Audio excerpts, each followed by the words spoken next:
Peux-tu braver et la mort et l'enfer?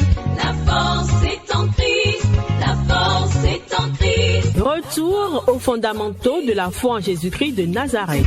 Jésus d'un mot fait tomber tous les fers. La force est dans le sang de Christ. Je suis fort. Retour aux fondamentaux de la foi en Jésus-Christ de Nazareth, une émission d'enseignement présentée par le pasteur Ketchon Joseph. Plus que vainqueur par le sang. Retour aux fondamentaux de la foi en Jésus-Christ de Nazareth, c'est tous les mercredis de 10h45 à 11h15 sur Radio Évangélique Maranatha. Veux-tu du ciel t'approcher chaque Bonne écoute à vous. jour? La force est en Christ, la force est en Christ. Bonjour frères et sœurs en Christ. Aujourd'hui, nous revenons sur le thème de la nouvelle naissance, de la régénération.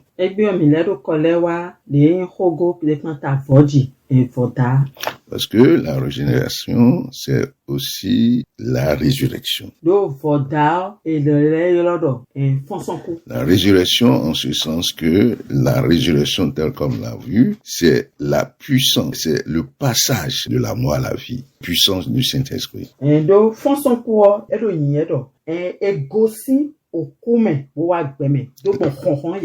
La régénération dans la Bible aussi, c'est le passage de la mort spirituelle à la vie spirituelle.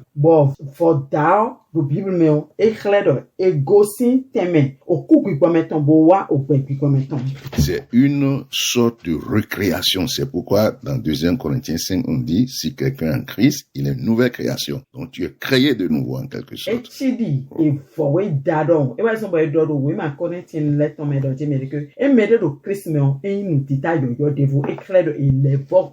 Frères et sœurs en Christ, nous sommes une nouvelle création en Christ. Alléluia. La première création, c'est celle qui est venue de Adam. Tu es né en Adam. De l'Adam. Mais gloire soit rendue à notre Seigneur qui a envoyé le dernier Adam qui est Christ. Et c'est ce que Romains 5 aussi va nous montrer. Jésus-Christ est le dernier Adam, Jésus-Christ est le vrai Adam. Et c'est en lui que nous sommes recréés. Créés en Christ. Alléluia. Amen. Alléluia. Amen. Donc, notre nouvelle naissance ne peut pas être effectuée sans la résurrection de notre Seigneur Jésus-Christ.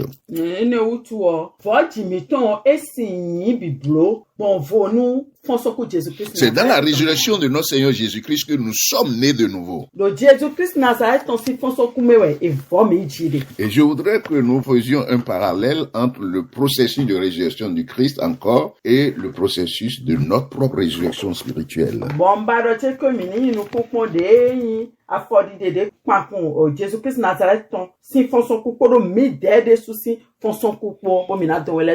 Et cela est important pour toi, frères et sœurs en Christ. En contemplant ces choses, la puissance de Dieu exerce dans ton cœur une force te transforme en l'image du Christ. Et en comprenant ce que Christ a fait pour toi par la foi,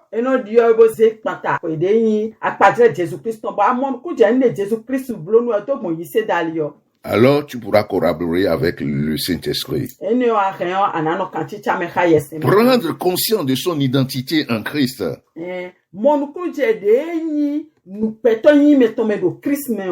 Dépend notre marche chrétienne. C'est ça qui va t'amener à fuir le péché et le mal.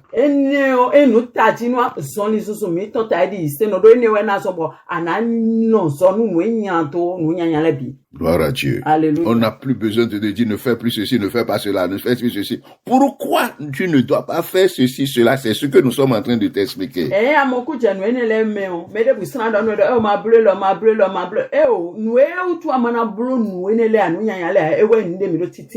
Alléluia. Amen. Alléluia. Amen. Donc dans Éphésiens 1, voici ce que la Bible nous dit. La Bible nous dit, la prière de l'apôtre dont nous avions déjà parlé la fois dernière, nous reviendrons constamment sur cette prière.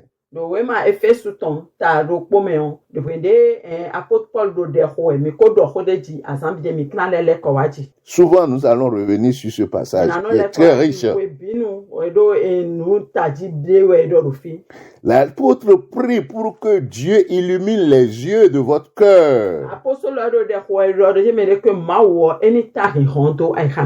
afin que vous sachiez quelle est l'espérance qui s'attache à votre appel.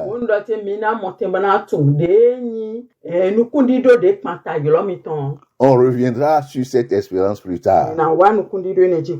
Et deuxièmement, ce qu'il demande est que vous compreniez la richesse de la gloire de l'héritage qu'il réserve aux saints.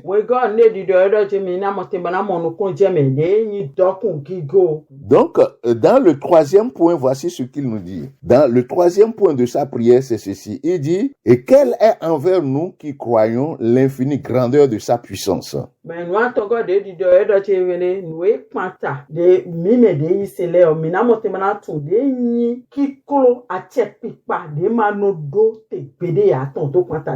Et cette grande puissance qui se manifeste par une force,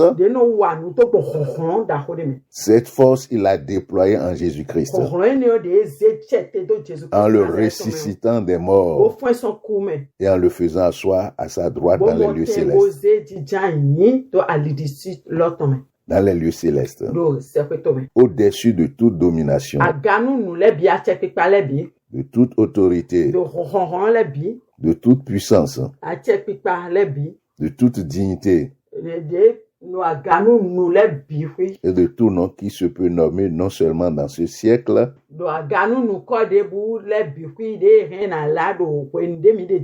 mais aussi dans les siècles à venir. Amen. Il a tout mis sous ses pieds et il a donné pour chef suprême à l'Église, qui est son corps, la plénitude de celui qui remplit tout en tous.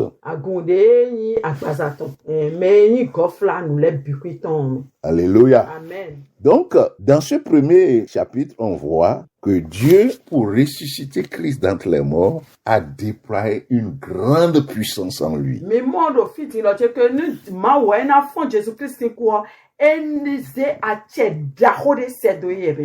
Et le passage dit que nous devons prier pour que Dieu nous donne la révélation de cette même puissance qu'il réserve pour nous.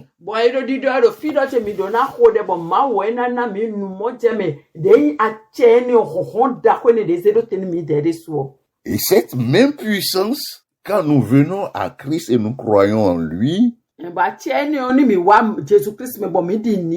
c'est la même puissance que le Saint-Esprit déploie en nous pour nous donner la vie spirituelle, la vie éternelle.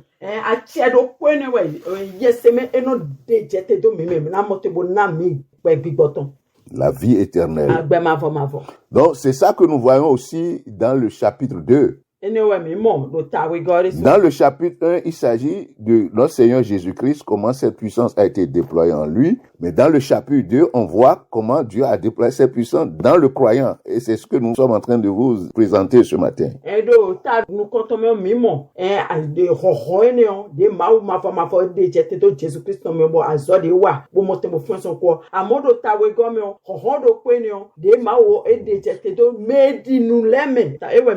Donc, dans le chapitre 2, la Bible nous dit, ben Dieu qui est riche en miséricorde à cause de son grand amour dont il nous a aimés,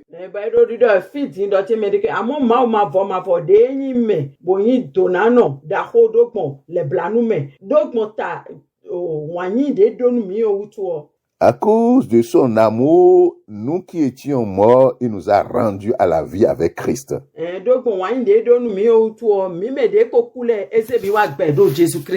Donc, ça veut dire que il nous a rendus à la vie avec Christ. Donc, c'est ce que nous étions en train de dire, c'est que avec Christ, au moment où Christ ressuscitait d'entre les morts, Dieu a fini. Il a scellé notre résurrection.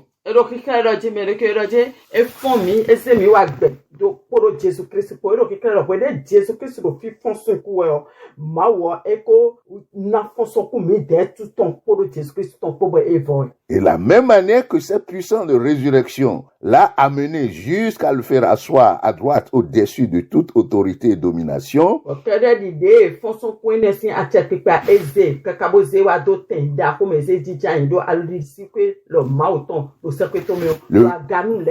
le verset 6 aussi du chapitre 2 va nous dire, il nous a ressuscités ensemble et nous a fait asseoir ensemble dans les lieux célestes en Jésus-Christ.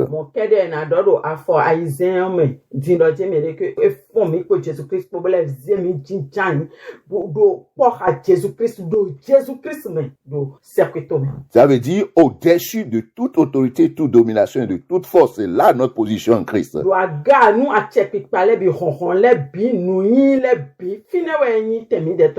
Donc, la puissance de la résurrection en Jésus-Christ,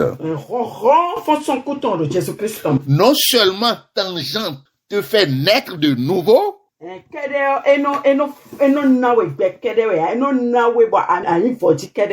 mais aussi t'a amené dans une position en Christ qui est au-dessus de toutes les forces, les puissances qui sont dans ce monde.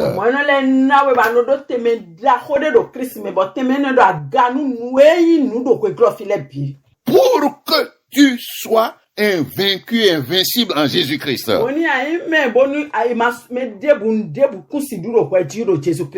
Alléluia. Amen. Alléluia, c'est ça la bonne nouvelle. Chrétien, prends conscience de ça. Chrétien, prends conscience de ça. Pour que tu saches que tu es né de nouveau.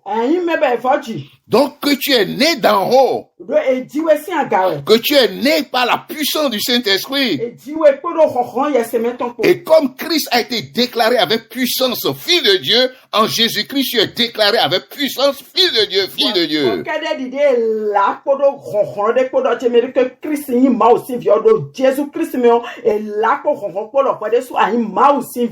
Alléluia. Amen. Donc marche, pose tes pieds avec confiance, sérénité dans ce monde, dans la tranquillité.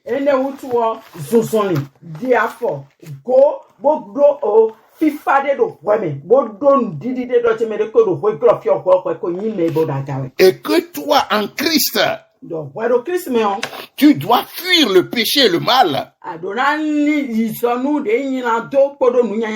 Parce que tu prends conscience que la vie que tu as en toi, c'est une vie qui est incompatible avec le mal.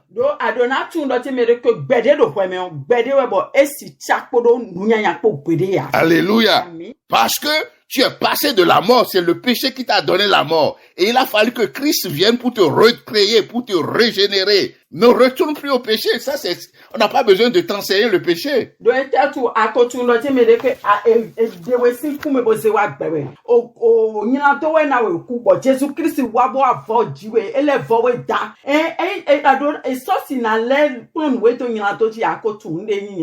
Et tu es revenu à la vie. Alléluia. Amen. Et comme nous sommes en train de parler, de faire le parallèle entre Christ et toi, chrétien, Jésus-Christ, dans sa résurrection, ce que nous avons vu, nous avons dit c'est une résurrection totale.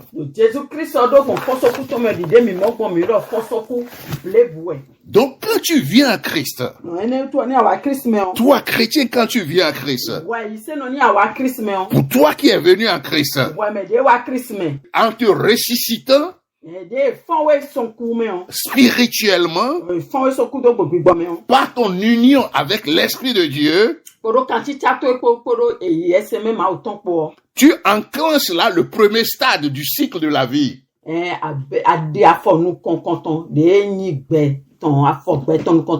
Alléluia. Amen. Ressuscité spirituellement. C'est pourquoi nous disons que tous les enfants de Dieu, c'est-à-dire tous ceux qui ont cru en la mort, l'ensevelissement et la résurrection du Christ, dans cette puissance de résurrection en Christ, tous ceux-là sont déjà ressuscités. Chrétien, tu es ressuscité.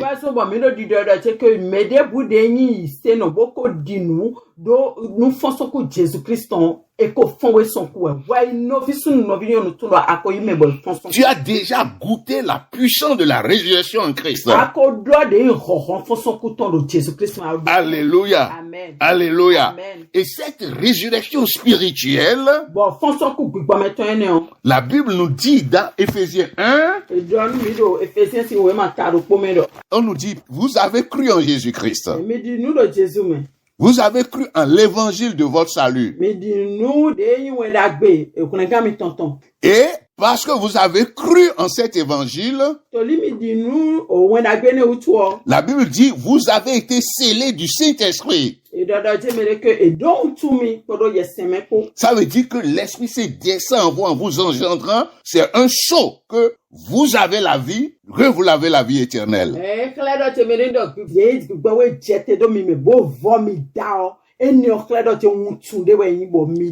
Et la Bible dit, c'est la garantie, le gage de votre héritage.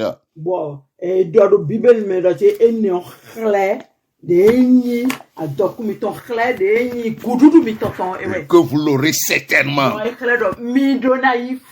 Et donc, ça veut dire quoi? Ça veut dire que la vie que vous avez reçue en Christ, puisque c'est une vie éternelle, cette vie ne prendra jamais fin. C'est ce que ça veut dire.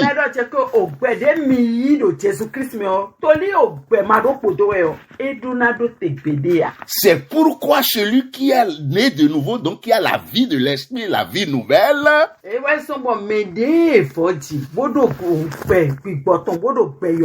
il doit avoir la certitude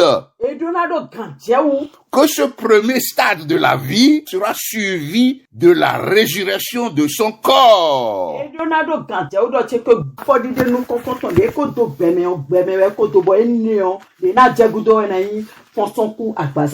Alléluia. Alléluia. Amen. Et c'est ce que Jésus-Christ nous a promis. Dans Romains 8, je vais lire rapidement un petit passage ou bien paraphraser le passage. Dans Romains 8, verset 11, voici ce que la Bible nous dit. Si l'esprit de celui qui a ressuscité Christ d'entre les morts habite en nous,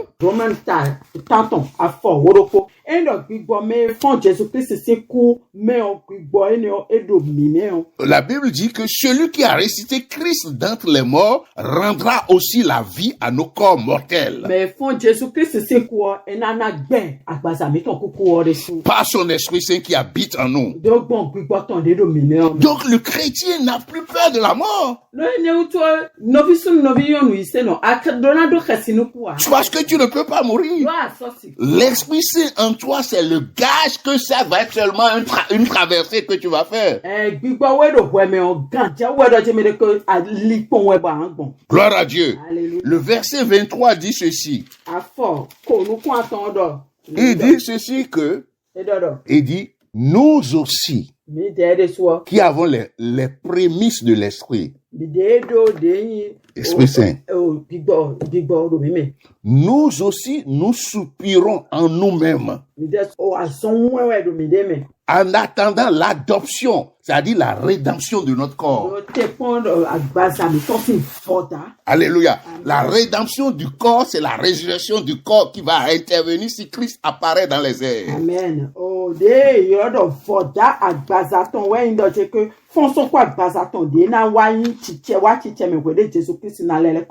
Alléluia. Amen. Alléluia. Amen. C'est la deuxième forme de résurrection, ça. C'est la deuxième forme de résurrection dont nous avons parlé quand nous parlions de la résurrection de notre Seigneur Jésus-Christ.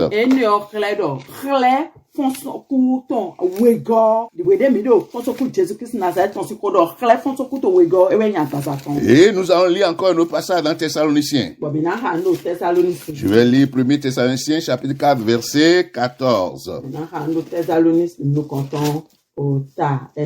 Verset 14, il dit, Car si nous croyons que Jésus est mort et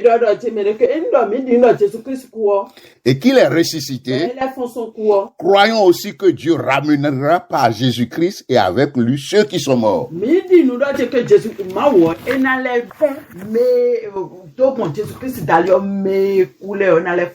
C'est ça l'espérance. L'espérance vivante. Parce que nous testons déjà cela maintenant que nous sommes encore dans le corps. Maintenant, la troisième forme de mort dont nous avons parlé, c'est-à-dire que pour que la résurrection soit totale, il faut que la puissance de la résurrection opère à ces trois niveaux. La mort spirituelle, la mort corporelle dont nous venons de parler, troisièmement, la mort de l'âme. Mais le problème est que le chrétien qui est né de nouveau ne connaîtra plus la mort de l'âme.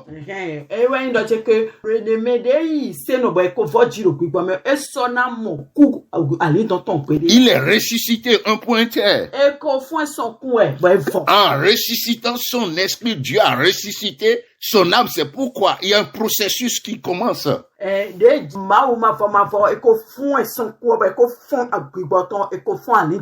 C'est pourquoi la Bible dit, absent du corps, présent devant Christ. Et c'est pourquoi l'apôtre Paul dit, je vais vite quitter ce corps pour être avec le Christ. Il n'y a plus séparation de son âme et il ne connaîtra plus la séparation de l'âme. Alléluia. Amen. Toi, chrétien, donc ta résurrection est totale. La seule chose que tu attends maintenant, c'est le revêtement de la gloire par ton corps.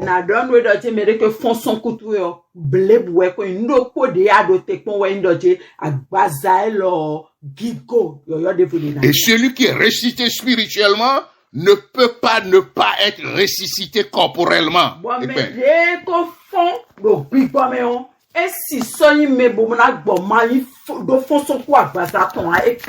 Seigneur Jésus-Christ nous dit dans Jean 5. Dans Jean 5, qui a aussi un verset très puissant dans la Bible, là, il nous dit ceci, le Seigneur Jésus-Christ qui est la lumière, qui est la vérité et qui est la vie, la source de la vie, qui est la résurrection et la vie. Celui qui est ressuscité engloutit la mort et est assis dans la gloire dit ceci. En vérité, dans le verset 24, je vous le dis. Celui qui écoute ma parole et qui croit en celui qui m'a envoyé. C'est-à-dire qui croit en l'évangile, en fait, c'est ça. À la vie éternelle, à présent, c'est à là, c'est à verbe présent, de l'indicatif. Et ne vient point en jugement. Mais il est passé de la mort à la vie. C'est pas, il sera passé de la mort à la vie.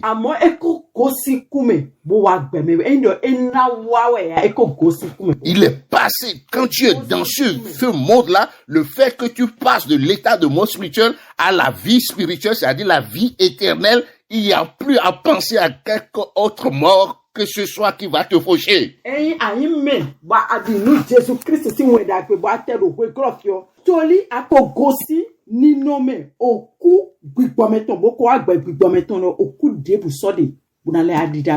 Alléluia. Nous sommes en Christ. Et Christ a accompli cela pour nous. Et la Bible dit dans Hébreux 9 quelque chose de très intéressant encore. Dans Hébreux 9, verset 12, qui est aussi un passage très puissant dans la Bible, il dit que Christ est entré une fois pour toutes dans le lieu très saint. Très saint. Non avec le sang des boucs et des veaux.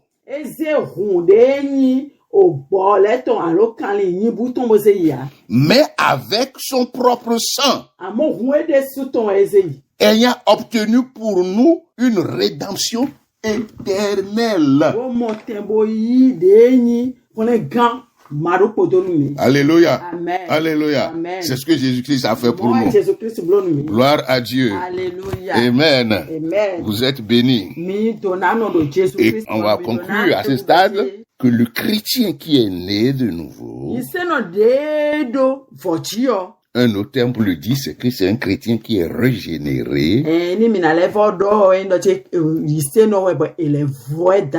C'est une nouvelle création par la puissance du Saint-Esprit qui le sort de la mort et l'amène à la vie. Et que le chrétien dans sa marche quotidienne, comme l'apôtre a prié, doit s'efforcer, s'exercer dans la méditation, dans la contemplation et dans la prière, à découvrir chaque jour la puissance de la résurrection dans sa vie et dans ses circonstances.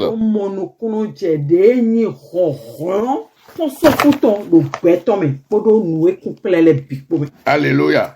Cela est très important. Donc, quand la Bible parle de résurrection, il ne s'agit pas seulement de la résurrection corporelle. Il parle de la résurrection spirituelle et de la résurrection de l'âme. Gloire à Dieu. Jésus-Christ est réellement ressuscité. Et ressuscité totalement. Le chrétien est réellement ressuscité. Et est aussi ressuscité totalement.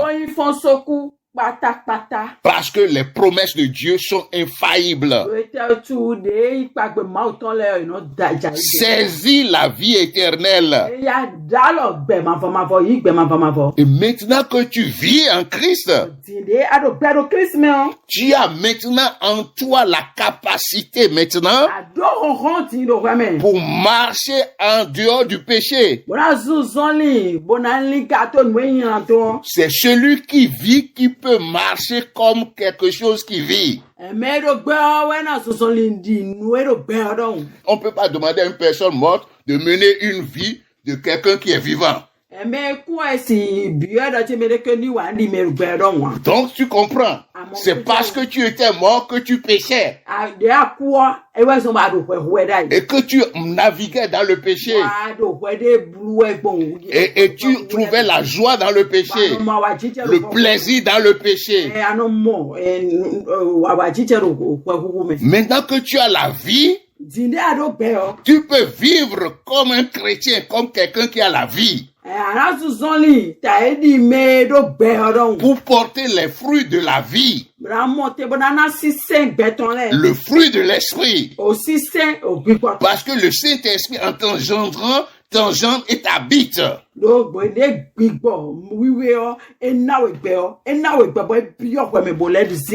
il réside en toi pour porter les fruits de la vie. Il opère en toi comme l'arbre de vie pour que tu portes le fruit de la vie, l'amour,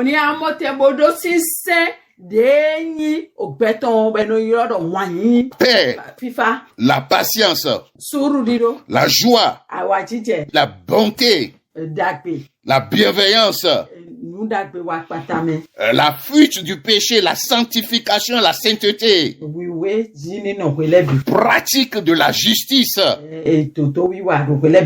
l'adoration du Dieu éternel qui s'est révélé en Christ. Et ça, c'est la conséquence de la résurrection, ça. et que le chrétien doit comprendre. Nous reviendrons sur ça une autre fois.